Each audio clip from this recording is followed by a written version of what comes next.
Hey everybody, welcome back. My name is Terry White, Worldwide Design and Photography Evangelist for Adobe, and I'm joined with my esteemed buddy and colleague and friend and We're back. former creative resident, Aundre Larrow. So, Aundre, what's up? Hey man, it has been an interesting. It's weird that Max is it's only but a day, 2 days. I don't know. I don't know, it feels like a year. I feel like I've aged. All this light makes my skin look good though. Hi Heidi, how you doing? Hey Tim. So yeah, today Terry and I are going to talk about what's new in Lightroom and Photoshop. I'm really excited to show some work that I've been doing, some things that have been shared, but talk more about my process, and also just kind of sit and talk to Terry, someone who understands process more than most, and learn some new things. So we're going to get going, Great. talk about changes. Photoshop and iPad is here. Lightroom has Photoshop on batch the editing iPad, now. Lightroom batch editing, Lightroom So mobile many things. updates, Yep. Lightroom desktop updates, Lightroom classic updates. And why they matter and what you can actually Why do they with matter, them. right. We're going to cover every single thing possible. Everything. In like 10 minutes. No, just kidding. We won't. But we're going to get as much as we can. So it looks like he switched to me for some reason. Oh, okay. I'm on Lightroom Classic, but we're going to switch over to Aundre because Andre's going to kick us off. Yeah. All right, there we go. Let me just start by saying that often I'm not the biggest fan of telling people they need new gear, but people ask me a lot this year what are like my definite toolkit things, and like changing really switching over to focusing on this Lightroom and not Classic and using the iPad Pro has been really, really essential for me, particularly because I have this pencil and more importantly, this little guy right here that lets me store locally. It's like super essential. So I actually wanted to start by showing you some photos from when I was in Alaska, because I remember I talked to you about it. When were you in Alaska? I went forgot. to Alaska in June with the North Face, and we learned about the Arctic National Wildlife Refuge.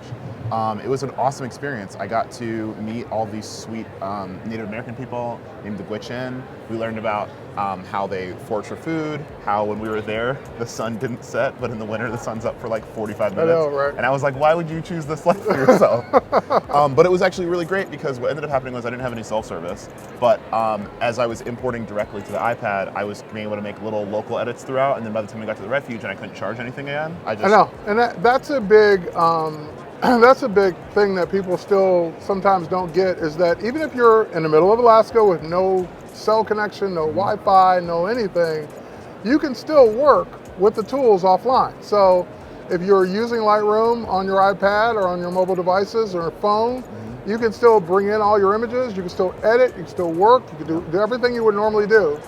But then once you are connected to the internet, that's when it'll start syncing everything up and syncing the changes. Yeah, I mean, and so Terry's an Atlanta man, as many of you know. I, however, live in a slightly more complex city. So while you're driving to go to a lot of places, I'm on the subway, and in this process, I'm not gonna like whip an iPad Pro out on the subway, that's just foolishness. But sometimes if I have a big project, I will sit and just make little selects in the rate and review on my phone. Yep. And it's like a really fast way to just feel like I'm constantly kind of moving ahead. So I'll go home, my workflow is like plug it directly into my Mac Mini. By the time I wake up, even if it's like a lot of raw files, they're uploaded and everything's ready to go, and then I can like be really piecemeal with my process and I don't feel as rushed, Great. you know? And it's kind of an easier process for me. All right, so show us something. What do you got? So, I have something to show you, but before we go anywhere else, they've been begging me to remind everybody, on this homepage for Learn, people are always asking about presets and profiles and how I edited something, and yes, I'm doing screen records and it should be helpful, but Terry has some photos in here, like right here. Oh, I have some I know photos that guy. in here. Oh yeah, who's this guy, Terry White? You guys heard of him? These are really important. We're gonna just hop into Terry's for a second because he's a hack. it shows you how everything actually works. I think that often if you haven't used Lightroom or Photoshop or any of Adobe tools before, it can seem really daunting. And so it actually does this thing where it walks you through each step, and when you tap through it, it shows you everything Terry did to get your photo from this base all the way across to the final. And there's little notes that he wrote in. I have some in here also, and it's like a really good process that shows you what happens when you move contrast, what contrast means, altering your highlights instead of your exposure. So I just wanted to plug that now, and how much the Learn has changed and how helpful the home screen is before we get anywhere else. Jimmy's asking, are you my son? Oh, yeah, you know, I don't know. Terry's kind of like Michael Jordan. You're never really sure about these things. I'm kidding. All right, let's make sure we give him a heart, and then let's get on to work. I mean, he is Michael Jordan in these things. So, one really cool thing about this project was I don't often shoot landscapes, and it's not because I can't do it. I just, you know, I'm not as good at them. So I actually wanted to show this base image we used. We were in the Saddle Rochette Mountains flying back on a bush plane. And I don't know how you feel about bush planes, but they terrify me. I don't really love the feeling. But I really liked working with this image, particularly like if we get over to our selective edits, you'll see that I spent a lot of time. Oh, are we gonna show? I spent a lot of time bringing these highlights down instead of burning it directly, so I could still give it this look. So like, let me get rid of it and show it again. So here you'll see that it's just kind of really blown out, and there's a really nice level of detail that's balanced in the middle of this image because of this river, and I wanted to make sure that your eye fell here instead of all the way up here. And so the thing because, by the way, naturally your eye goes, or the person looking at your photo, their eye automatically goes to the brightest part of the photo. Absolutely. And if that's not the subject, that's what you need to fix right off the bat. Yep. And so I thought this was really, really cool. And so basically my first goal was to try to not mimic these, because this is going to be super dark and the nature of it is kind of how the day was, and I exposed for this. So instead of just immediately encouraging someone to change their exposure, I've been talking to people a lot more about understanding what your highlights, shadows, whites, and blacks do, and how this is such a great example, because this is your entire highlight spectrum, which is this top corner. So then if I'm in here, I know I got a question yesterday in my workshop about why feathering matters, and I know for Terry that might be funny, but it's actually really important. If any of you paint, if you think about the bristles on a brush, how if there's more bristles in the middle, how that part of the paint will always, like the stroke will be the strongest and the edges are a little bit softer. It's kind of like when I get a haircut and I have a fade, there's a reason why it's not just a hard amount of hair and then no hair. You have to gradually get to it. And so making sure after you pick your brush size, sliding up or down, you make sure you bring your feather down. I like to have it around 25% so that at very worst I can fill it in later, but if I'm just going hard, it might give me a feeling or a look that it's not. Yeah, or to give great. you a hard line. It'll Yep. give you something that would be noticeable. Yep. That you did it. So now I'm just kind of painting this guy in. I'm actually pretty sure when I did this last time I didn't touch the sky much, but let's just do it for this sake. And like I was saying about the Pro, the pencil's super helpful for your selective edits. And I know that often if I'm taking headshots, this is a lot easier than me having to export something to Photoshop afterward. But now that it exists on the iPad, maybe my opinion will change. So now we're here, and we're just gonna slide all of our highlights down and bring a lot of this detail back that wasn't there before. All right, so Sketch is asking, what lens do you use? Oh, so Sketch, really quick, if we go ahead and hit info, this was with a 35. Generally, I like to shoot on primes because I'm not doing a ton of travel photography. I know when you travel, you probably do 24 to 70. I travel with a 28 to 300, Okay. unless I can carry more. Mm-hmm. Then I'm carrying a 24 to 70 and possibly a 14 to 24. I remember that because when you did your, like what I brought to Alaska, I feel like the 24 to 70 was there. So for me, I shoot a lot of primes. I think that's a habit I built from college when I had less money. And so I just try to be in the habit of I have a 24, a 35, a 50, and an 85, and a 7200 I can get.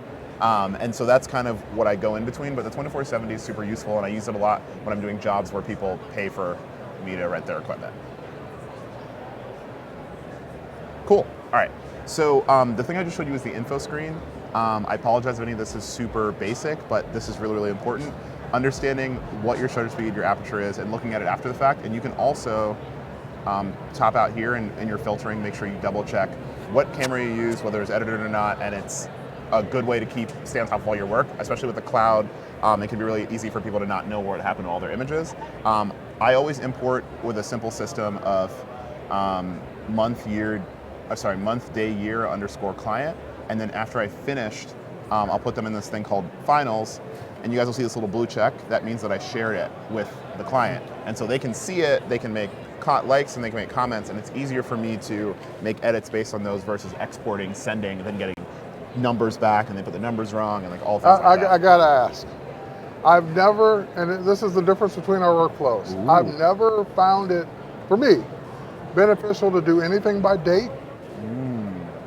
Because, 2 weeks from now, I won't remember anyway what any of that means as far as dates. Right. So I get the date and client. I don't get why dates before client. I put date before client because I match everything on my calendar. So if I'm not sure where something is, I'll just search the calendar. Like, oh, when did I shoot that? I'll search the calendar, or I'll search here. And so the mirror and the Lightroom albums should match my calendar exactly. See? So these are always matched to my first day of the shoot. You learn someone's workflow, it kind of makes you appreciate it. And I know none of these things are necessarily new, but this is the things. Oh, 10 to 18, it's an aggressive lens choice. These are all things that I do to try to make my life easier. I don't know, what about you, Terry? You got anything on Classic that you want to show off? That you want to teach me? Let me think about that for a second. Keep going. I didn't know you were going to put me on the spot. Oh, I'm so sorry. I didn't mean to show that. I thought you were going to do your highlight thing. So I am going to do a highlight thing. So the other thing I want to point out to y'all is I am a big, big believer in, let's go back to the edit panel. Does Lightroom, so if Lightroom does something like Camera Raw, will iPad not get those filters? I'm sorry, I'm confused by that question, Terry, but from Paul. So if Lightroom does something with like Camera Raw, will PS iPad not get those filters? Which filters? I'm sorry, Paul. Yeah, it depends. I'm not sure what you mean either, Paul. So for example, if you do something in Lightroom, you make an adjustment, that adjustment exists only in Lightroom until you export the image out. Yep. Once you export the image out to take it over to Photoshop on the iPad or anywhere else for that matter, then whatever you did is applied to it. But it would not come over to Photoshop as a non-destructive edit. It would just be baked into the file that passed off over to Photoshop. Absolutely. So you would get the look, but you wouldn't get the editability. Yeah. Unless you opened up a raw file in Photoshop on the desktop. Yes. Yes. So another thing I want to point out, people ask me about this all the time. If we go over to color, as we're waiting for whatever cool thing Terry's going to show us, or if it's nothing, I'll continue to bore you. No, I'm going to show you something. Just give me a second. As we look at this image, this was on our last day. It was a summer solstice. Terry's first question is probably, why are you taking photos while standing in a rushing river? It's probably a terrible idea, and I thought I was going to fall. But I didn't fall, and we ended up taking some really awesome photos of the sunset. So the sun actually didn't set necessarily, but because of the fires that were going on, we got this kind of nice, even haze. And so I want to kind of draw y'all's attention to this little corner over here. That's your color mix tool. I don't think enough people use it, and I just want to point it out. So color mix lets you do a lot of really interesting stuff. So for example, color mix lets you take specific colors out of things. It lets you alter the hue of colors. And while that may not seem difficult on its face, it's actually a really important tool, especially when we pair off how we like to use filters and profiles, because often, especially with filters, we might not realize it, but Terry might have a really nice warm undertone, and whatever it is that you choose might have your subject looking a little green, a little pink, a little blue. And so you can use your color mix instead of just changing things after the fact to keep everyone's skin looking a little more even. So if I wanted to give you an example of that,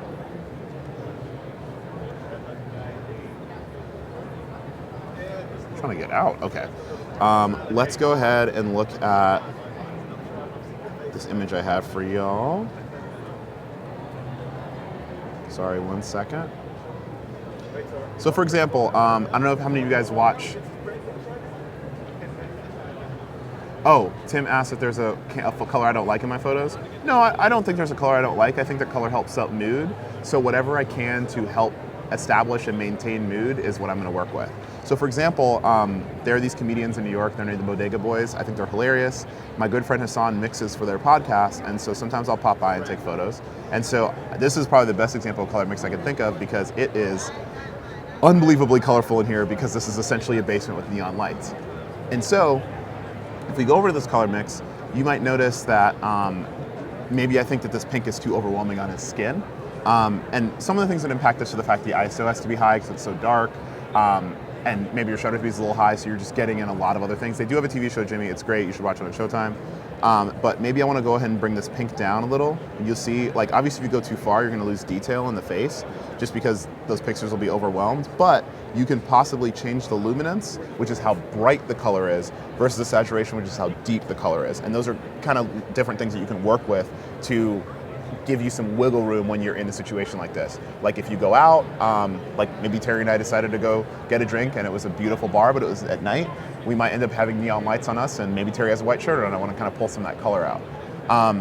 And so that can definitely really help you. Very cool. What do you have? I can keep going. Keep going. All right. I'm waiting on the progress bar. I had this one specially for you. The only thing I knew I was going to show today, I did a shoot with Delta where they took us on an empty plane, and it was one of the weirdest things I've ever done in my life because we had to go through TSA for it. Yeah. But it ended up being a really interesting shoot because we shot this, it was about 4 in the morning when I took this.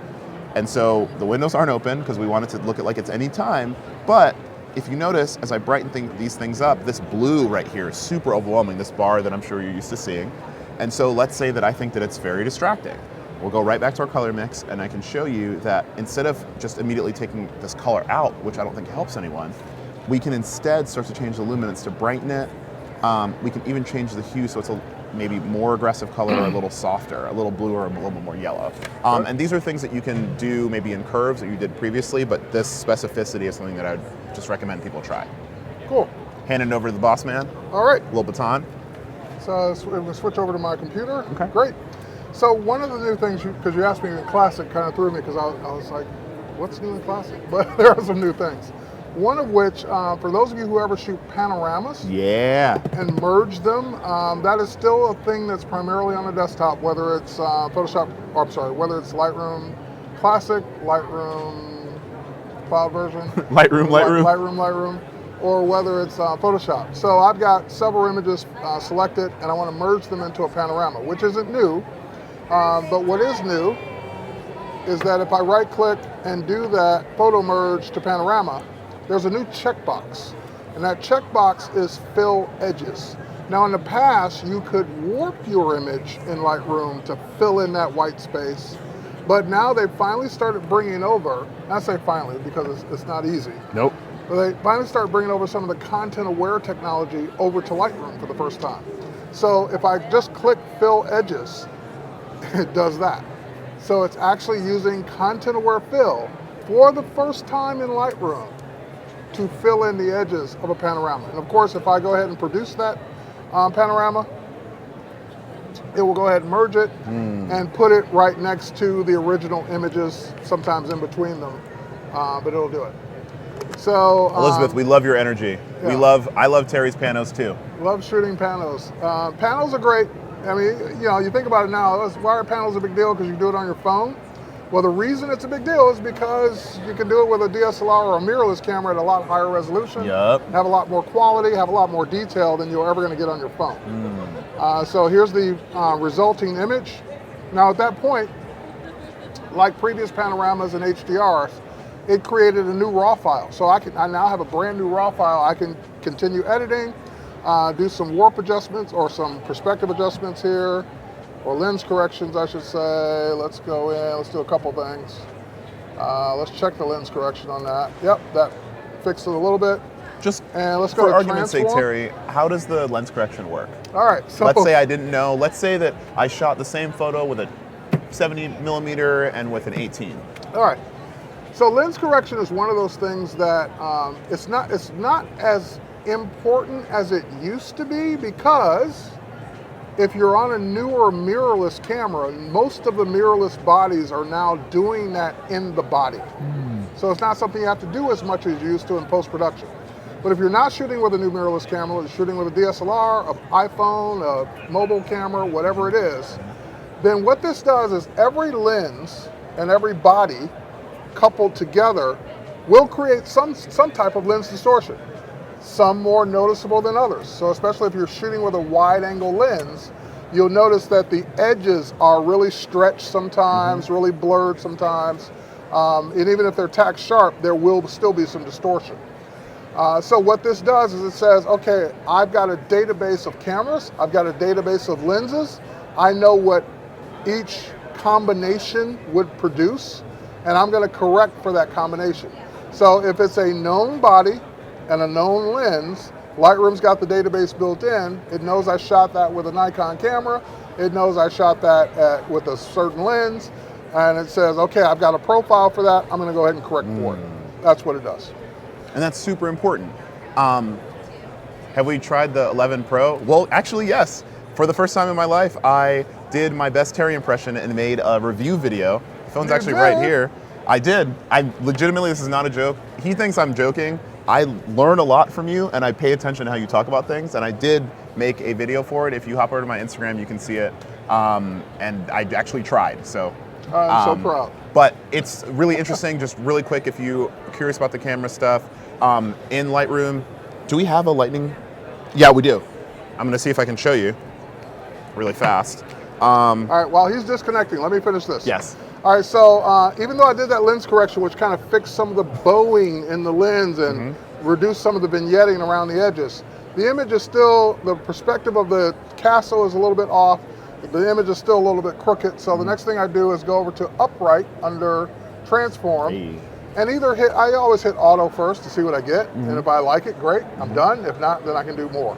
So auto, kind of straighten it a little bit more, kind of straighten that building out a little bit more, but still it's just, nothing drives me crazier than a crooked horizon on a horizon. Whenever I can see the horizon and it's tilted one way or the other, it's gonna drive me crazy. So, go to your crop tool and you got this beautiful angle slider, or I should say tool, and you could drag that along what the horizon should be, and it will automatically straighten it based on that line. So that's my favorite way to make that correction. Now, that's just getting it to look correct, meaning from a lens perspective, a perspective. At that point now, it's all about he's still going. making your adjustments. Yeah. So I just hit auto. Gonna go in and change my profile to Vivid. And then the next thing I'm gonna do is I'm gonna mess with dehaze a bit to try and bring some more of that sky back in. And using Aundre's method, instead of painting in the sky, I'm just gonna use a linear graduated filter. Hey, look at this guy. Linear Ming line, obviously. And then I could go in with that and dehaze a little more. Bring some of that sky back in. So again, we see your question and we will answer it very soon about the phones, as well as Julian's. Okay, so just a quick panorama. Woohoo, okay. Filling it in, making a couple quick adjustments. You can always go more, but that's what we've done so far. Places I want to go with Terry White. So this is from Switzerland, actually. Okay. So you want to show us something on the Yes, phone? so you made a question about the phone, and this is actually a good point to segue. This is the 11 Pro. You can see the triple F. Ooh, I like this, this is great. Look at the screen we have. Look at that. Okay, so the first thing. Those Adobe Live guys know what they're doing. Man. So if we tap this camera, y'all see, I'm going to point it at Terry because I don't think you want to look at what we're looking at. Hey, Victoria. So if you see we're looking at Terry, here, you guys always know when you tap here, you have an option to change between your lenses. So this is the telephoto, which is a 52 millimeter. This is the ultra wide, which is 16? No, 13. And then the wide is 26. So it's 13, 26, 52 are your focal lengths. And I actually really enjoy that they did this because if we just hop out of Lightroom for a second, I know Blaster Me and we want to show what this looks like, you'll see that they had this really nice new feature that shows you when you go all the way up to your optical zoom of 2x, which is a 52. After that's digital, but you have more of that range to work with, and I personally think it's a really nice upgrade in how they've worked on specific things to help you be a better photographer. So hopping into Lightroom, someone had a question about how does RAW work on the phone versus does Lightroom Photoshop treat it the same? And so the file that, I don't know what that sound is. The file that that Lightroom is using is a DNG, which you can change up here. You can go between a JPEG, which is a standard image format, and a DNG, which Terry knows stands for digital negative. The NG is one word, I know. And I believe it treats it the same because you can shoot in DNG on your DSLRs also. Well, okay, so the answer to the question is, if you get a raw image into your phone, into Lightroom, let's forget about how. However it got there. Well, however it got there, whether you synced it, whether you imported it with a SD card, however you got it there. Once it's there, it is a raw file, and Lightroom on the phone treats it just like Lightroom on the desktop would. It knows it knows what raw files are, it knows all the adjustments. It's going to treat it no differently than working with it on the desktop. So that's question number one. Number two, how would I even produce one on my phone? Let's say I don't have a DSLR. Let's say the phone is my only camera. Yep. Well, that's when you would bring up the Lightroom camera. Yep. And the Lightroom camera at the very top has the option to switch between JPEG and RAW. Yep. So JPEG and DNG. So whenever I'm in the Lightroom camera, chances are I went to that camera, which takes a little bit longer to load than the standard built-in camera. So I'm in there because whatever I'm about to shoot is important. Yes. And therefore, why would I shoot a JPEG if it's important? So I'm going to shoot I'm going into the Lightroom camera to shoot a RAW file for that reason. Now for those of you who asked the question about the iPhone 11, there's one downside to this. Tell us. When you tap between telephoto and wide, you do get the ultra wide, but notice what the format switched to. JPEG. JPEG. Because the iPhone's ultra wide lens is some Apple magic that they're doing behind the scenes to get it to look ultra wide. They're doing some corrections, so therefore it's not really a straight from the sensor to the to the camera or to the processor. So therefore we can't shoot RAW in ultra wide, but you can shoot RAW in all the other modes. Oh, I'm still in ultra wide. Yep. So if I go to wide angle, automatically switch back to DNG. Go to telephoto, it automatically kept it on DNG. I go to ultra wide. And it's gone. And it's gone back to JPEG because it has no choice. So just know that if you are using an iPhone 11, it does work with the Lightroom camera, but it will not work in RAW in ultra wide mode. So one quick thing I learned, Pei taught me, this background on my phone is actually a photo that I took with my phone. If you slide over and you go to your widgets, you can add a Lightroom widget. And when you do that, we have it here. When you do that, it allows you to go to quick capture down here. So at any point, you can open it a little bit faster than you would normally to just slide up and go over. Cool? So that's some of the phone stuff. Before we get off of the phone, I do want to show the fact that now on iOS, you can batch edit. So let's say that. And while you're doing that, the reason I went through that wide, ultra wide, RAW, not RAW, is because if you know you're going to shoot an ultra wide, then you might as well shoot it in the regular iPhone camera. Yeah. Because you're not going to get any benefit from shooting it in the Lightroom camera. Because you can always import those images after the fact. Okay, continue. Yep. Oh, all good.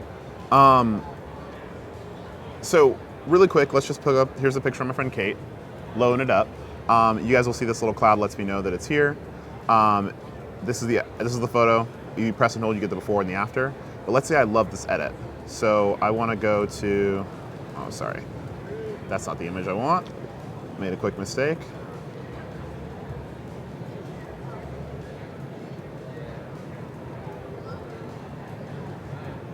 So I was in Oklahoma last week with CNN doing a story about black farmers and about farming and how the art of it has changed. And so here's an image I took of this man I met, really lovely dude. And let's say I love this portrait of him. So now I can copy them, just like before, profiles, tools, etc. And let's say that I want to change that edit and I want to put it on all of these images that I had other ones from there, right? So let's just batch select these. Now I have this option right here in the middle to paste and apply, which is really great because that wasn't something you did before. So even if you found an edit you liked, you have to paste individually, and that batch edit gives you a lot of options that you didn't have before on iOS. I know that it was on Android before, so I don't mean to speak down any Android users, but for the iOS folks like myself, I was excited to have that brought in.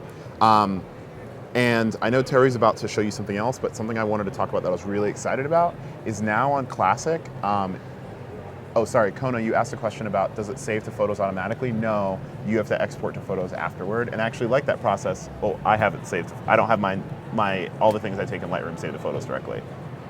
Okay, all right, I didn't understand the question. Yeah, okay. I do that so that I can be kind of intentional about what I move over into my camera roll and try to keep it a little more organized. But Terry was showing Classic earlier, and something I want to bring up that's now really awesome is you can export in multiple ways in Classic. And so a use case for that is, can I switch back to my iPad, guys? All right, I'm plugged in. I'm good now. If you Actually, guys, it's on me. oh, okay. So sometimes I shoot BTS for this CNN show, and the way that it works is after I shoot, I basically give them like thousands of photos a day because we photograph so many different scenes. And everything I need to give them every single image in RAW and JPEG, and then I need to give them every select in RAW and JPEG, and then I need to give them every select edited in RAW and JPEG.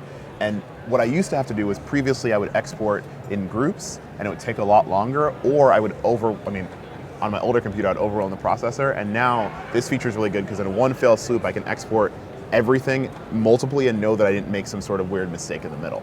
So for the Lightroom Classic users, this is a really big pro thing, and I definitely recommend trying it out because it's something that I've had to deal with for a couple years now. And I just wanted to show you, like, afterward, I'd have to do that, then I'd have to export them, and it would take a while to kind of know where everything was. And so that's kind of my process for working on that. Awesome. All right, so we're gonna switch over to me. I've got, now I switched over, so I'm not in Classic anymore. So this was Classic, where I did the panel. Now I'm switching back over to regular Lightroom. Look at this guy. Lightroom. He's got so many Lightrooms we even don't do with them. Lightroom, not Lightroom Classic. So Lightroom cloud-based. So I'm going to talk about, because Lightroom actually got a lot of features in this latest release that I've been waiting for since day one. Tell him, Terry. And they're simple things, but they're like kind of those things where you just hit yourself in the head and say, why does it not do this yet? So finally the team has gotten most of my why doesn't it do that yet out of the way. One of the simplest things that I was just blown away that you could do in Classic, you could even do it on mobile, but you couldn't do it in the new Lightroom on the desktop, and that is rearrange your photos in an album. I know that sounds crazy, silly, simple, because you could do it in just about any other photo editing and management tool. And now you finally can do it on a desktop as well. So for example, that simply means picking up a photo and dragging it to a different spot in your album.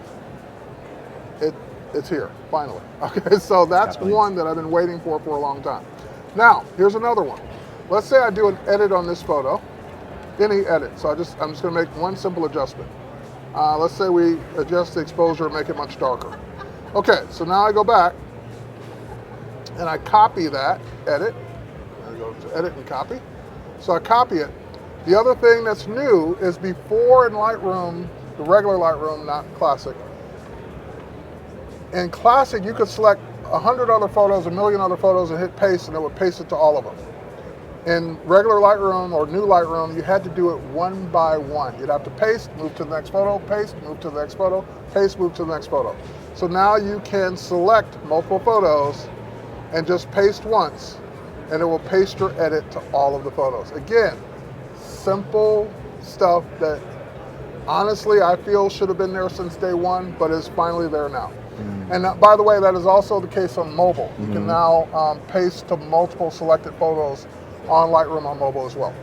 Another big one for me in the desktop version is that the export was very basic when Lightroom first came out, and now it's gotten a lot better. So if I go to export, I get a more sophisticated export dialog box than the previous one. Before, remember, it was just, you could edit large. It was large, small, original, that's it. Like you had no other choices other than the presets. Now you have the ability to go in and choose. There is a preset for export small, large, and original, just like we had before. But now you can go in and customize it any way you want. So I can make it a TIFF, a JPEG, or original. You could change the size to whatever you want on the longest edge, and more options. So you can export with the metadata or not. You can export the original file naming or change the naming. You can do export sharpening. You can now finally choose the color space that you want to export out to, because before it was just locked in to the preset, you had no choice over it. So now the export has finally come of age to where I can now choose the quality, I can choose the size, I can make it the export that I want it to be. Last but not least, of things I'm thinking about, is that you have the ability in the new Lightroom now to do, 5 more minutes, okay. To do, I'm trying to think of where it is now, to do. What are you looking for? Sharing, okay, here it is. So I went to the export from the file menu, but now when you hit the share icon, you notice that there are now connections There below. it is. Yep. So before you could just export it out an image, that was it. Now, like Lightroom Classic has publishing, Lightroom Desktop now has what are called connections. So the ones that are in here right off the bat are White House Color, which is a pretty famous, popular photo lab. So you can go straight to your account there. Blurb, which is usually useful for books and prints, and Adobe Portfolio if you want to send your images one by one over to Portfolio. Now keep in mind, Portfolio can always sync an album anyway. But if you just wanted to send a single image over to Portfolio, you can now do that. All right, anything in our last 5 minutes you got? Singham asked, why would anyone ever use Classic over CC? I just gave you a use case. There's times when I don't want to sync, like I was just showing you the CNN stuff. We did a 4-day shoot and I gave them probably 4,000 photos, and I probably don't want to sync 4,000 RAWs because they have a single use case for me and I'm not sharing them digitally. And so depending on the client, I use the two apps. They kind of work in concert with each other. Often if I'm doing anything on my phone, something that I can work with mobily afterward, something I can upload and work on the go around, that's when I use Lightroom. So if I'm doing a shoot for a client, for me, if it's under 500 images generally, just because storage is something you want to pay attention to, it's something that I want to work on. This is my answer to that question. I'm just gonna go. Why do you have this up? So, Lightroom Classic on the left, Lightroom on the right. They both play the game. They both get you in the game. Lightroom Classic has way more features, way more controls, way more things it can do over your images than Lightroom new version. So, yeah, if all you need is that one button and you're good to go, then Lightroom's your tool. But if you want complete control over your images and the way you store them and the way you manage them, then Lightroom Classic. Also, you got to remember too, Lightroom Classic, you're in charge of storing and backing up your images. Yep. But Lightroom Cloud, you're limited to whatever your plan is, and it backs them up. So it depends on you. Yep. All right, I think we're out of time. I think we are. We are out of remember time in like a minute. follow Terry and learn from him. You can see his work in all the places that you find the word name Terry White. My name's just Aundre with a U. You can find me on Twitter and Instagram. And yeah, Lightroom new version. Lightroom new version, yeah. I'm going to change Terry's Twitter bio to that. But thank you guys for your time. It's always good to see you, and thank you for a great keynote yesterday and all the things you do to continue to push our brand forward. Thank you, Aundre, for being here once again. I get you more on my streams. Dude, I got to get on. Should I get on Terry's streams? I kind of want to. On my streams. Yes. Yeah. All right. All right, man. I think we're out. So thanks, everybody. Thanks for watching. Stay tuned. Another stream coming up right after this. Bye, everybody.